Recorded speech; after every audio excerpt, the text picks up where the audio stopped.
Listen, I know we did this on this last week prior to 4th of July on the radio show and the podcast, but you know what? I want to delve into it a little bit again. I'm giving it a little bit more thought. First and foremost, on a positive, a good note here, I got a great letter from a client, a listener, obviously here, the program that sent me. It was basically responding to my rant last weekend on the radio show about my take on the country, and actually sent me a paper that this gentleman wrote in the third grade. In the third grade, his mother had saved everything, and this was written January 28th, 1964. I like it here. I like the United States of America. I like the way we all live without fear. I like to vote for my choice, speak my mind, raise my voice. Yes, I like it here. I am so lucky to be in America, and I'm so thankful each of the year. I can do as I please because I'm free as a breeze. Yes, I like it here. I can climb to the top of a mountain so high and lift my head to the sky, and how grateful I am for the way that I'm living. I'm working and giving and helping the land. Oh dear. Yes, I like it. I like it. I like it here. It's almost got like a Dr. Seuss type of cadence to it. But I mean, this is, again, 10-year-old. It's pretty darn good. Pretty darn good. And it wrote me saying, that paper like this could never be written today unless it included all kinds of woke agenda and progressive ideologies that are being indoctrinated into kids. And let's share it with you. You allowed me to share it with you here. And again, I've talked about this before. I'm going to basically pose a question. And I ask it all the time.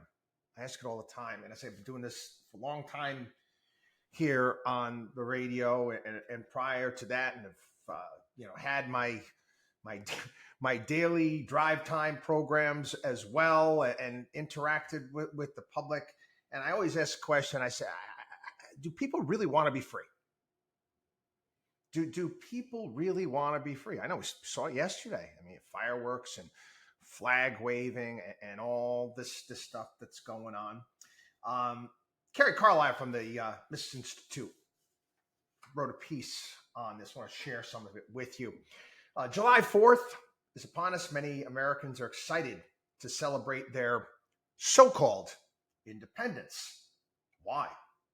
How does July 4th be any different from the one from 2020? Haven't the 3 years revealed that Americans not only take liberty for granted, but readily reject it? Is it not the least bit curious that some, if not most of those who'll be setting off fireworks also begged to be locked down and masked? Oh, wasn't that long ago, people? Wasn't that long ago. Yes, the frauds at our public health and democracy have been exposed over the past 3 years, but what's changed? Doubling down on idiocy seems just as politically profitable as exposing it. So perhaps the talking heads have no interest in solutions. They're acolytes who'd rather be coddled than be free.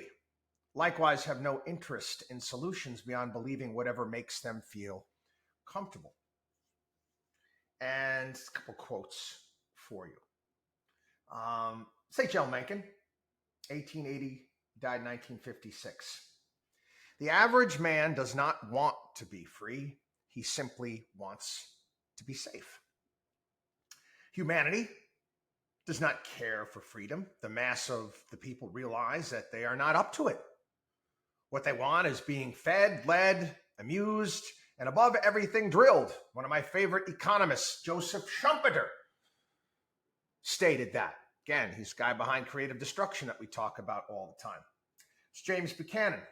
Persons who are afraid to take on independent responsibility that necessarily goes with liberty want to be told what to do and when to do it. They seek order rather than uncertainty, and order comes at an opportunity cost they seem willing to bear. Most people, this is Peter Hitchens, quite like being afraid of something, and many dislike freedom and the responsibility that comes with it. Again, freedom. Talk about freedom all the time. And I've said the same thing. I said, freedom is not easy. And I had many great conversations. Again, it was a great thing about 4th. So I see a lot of my friends locally. I have great conversations talking. Someone's talking about politics, talking about life and where we're at here in this country. And, I'm thinking to myself, I said, maybe we should, rather than look at things through a left and right spectrum, maybe we should look at things from, maybe change politics from freedom versus subjugation. And I've mentioned this before. That's why I'm a libertarian fellow. I'm not a member of the Republican or Democratic Party. I can't. I left the Republican Party years ago. I constantly make fun of Republicans all the time. Large lot of them there in Washington, D.C. that they claim to be conservative and our freedom and play their country songs, proud to be an American, where at least I know I'm free. And they're not. They're country club Republicans, and the difference between that group and Democrats is minuscule, because they like control. They like control. And again, it's their thought process. And I was explaining this to people. Are they wrong? At some point in time, I said, are they off? You see, to me, I feel that the goal is for a person to truly enjoy life and expect, get the most out of life, is to live a life of freedom and overcoming obstacles and achieving goals. That free will that we have as human beings, and we have to go out there and do it. And it's not easy. It can be scary, but again, both Republicans, plenty of Democrats out there, they don't think like that. They feel it is their duty that, we're here to take care of all the people that do not want freedom. And again, I've been doing this a long time. I'm going to be honest with you. Many don't. Years ago. Now it's becoming up. It was a little bit of a topic and it went away because the two leading candidates for the presidency right now, they have no desire whatsoever to do anything about the Social Security time bomb that's ticking at this point in time. The last person that actually did try to do something about it was George W. Bush, and he wanted to take 2%. That 2% of that 14% that you pay and your employer pays, and basically establish an account where you could actually keep the money and invest it on your own. Neil Bortz posed this question years and years and years ago. I remember on his program. How many people out there, listen right now, or if you just do man on the street interviews, you would go around and say, hey, you know what? How would you like it to keep your entire paycheck? Obviously, government's going to take their taxes, but how about we get rid of the whole payroll taxing and you keep it, and you guess what? No more Social Security. No more Social Security. You keep your money and you invest it, and you do what you think is right with that. No, people don't want that. And I'm going to be honest with you. I think about it, even though I would want it, I know how much I've been paying in and over the years and what I would have been able to do with that money, investing it, and what I'm going to get down the road. No, people wouldn't want that. They wouldn't want it. They don't want the responsibility. At least I'm going to tell you, most wouldn't. I bet if they actually posed that question, it would probably be really 60 to 70% would want no part of that whatsoever. And I could almost guarantee as well, if that did go through, how many people would just not do it? They would not save. They wouldn't be responsible. They would spend their money haphazardly.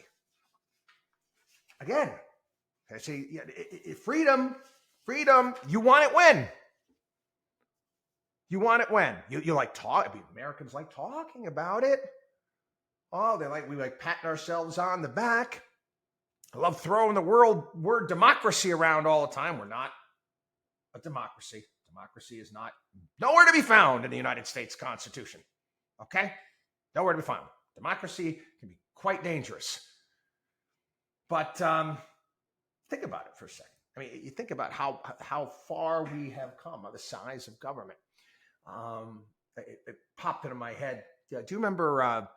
It was a Barack Obama when he was running against Mitt Romney. He had a campaign.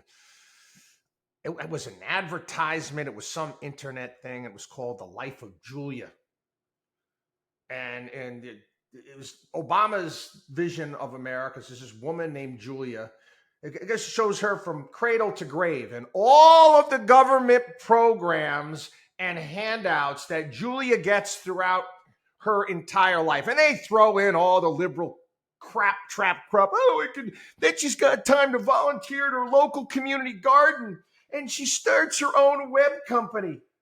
Oh, she has a child, decides to have a child at 32. No mention of a father in that equation. But again, yeah, her and her child getting all sorts of handouts and giveaways. Julia doesn't want to be free. Julia doesn't want to be free. And let's be honest. I would say, this again, this is the vision of America. I would argue that probably more than 50% of the country would rather just, do what they're told and rely upon the government. Look at how popular Obamacare. Look how many people out there getting subsidized by we, the taxpayers, for their health care. I go back to what I was spending for health care prior to Obamacare and what I'm paying now, and it's obscene. It's absolutely obscene. I've said this before here, and it's always what I want for my kids. And my kids grew up in this household, and they've got two parents that love them very much, and we've taken them places, provided for them. And I question myself sometimes: am I been hard enough on them? They didn't, work as much. They did more sports than they did work. Actual work out there, now. But I see my eldest son busting his butt this summer and, doing all a million different jobs. And I said, okay, maybe, hopefully he got what rubbed off. But, I want my kids to grow up in a world where freedom is the, you can succeed beyond your wildest dreams, but you also have that freedom where you're going to fail as well. You make bad choices, you suffer the consequences. We've all made bad choices in life. I've made bad choices in life, and I've suffered the consequences. If you make good choices, guess what? You should be able to enjoy the rewards behind those good choices. Again, the world can be frightening. What's around the corner? What's around the corner? What's next? A lot of people, they don't want it.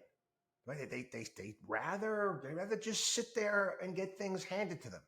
I wrote that column years ago about the waiting place there from Dr. Seuss. It's people just waiting around for something to happen, or some sort of handout, or some sort of giveaway, or they don't want to deal with the unknown. And yeah, it can be frightening, but man, can it be rewarding? And that's what makes life really rewarding. I had this conversation this past weekend, just talking about it. I got a high school reunion that's coming up shortly, and I haven't been to a high school reunion since my tenure, a long time ago. And I have some people that I'm pretty close with back from high school, but I had a large swath of friends back from that point in time. But when I left Albany when I left, went to school, went away, and then, moved on to New York and started building my own business and whatnot. And I remember, jokes, because of all the hours that I was working and putting in and waiting table, doing all these different things, trying to make it and grinding through. And a lot of my old friends and football buddies from high school and lacrosse buddies from high school, they were content. They were content, just working for the state. I just wasn't for me.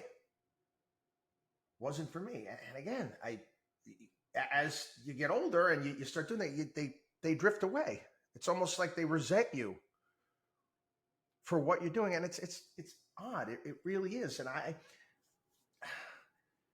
again, as I said, 4th of July, I reflect on this all the time because I say you get that left and right dilemma, and I try to bring human nature into it as well. I try to bring my faith and religion, what the Bible teaches us. And yeah, we're supposed to be charitable. We're supposed to pick people up when they're down and help to lift them up.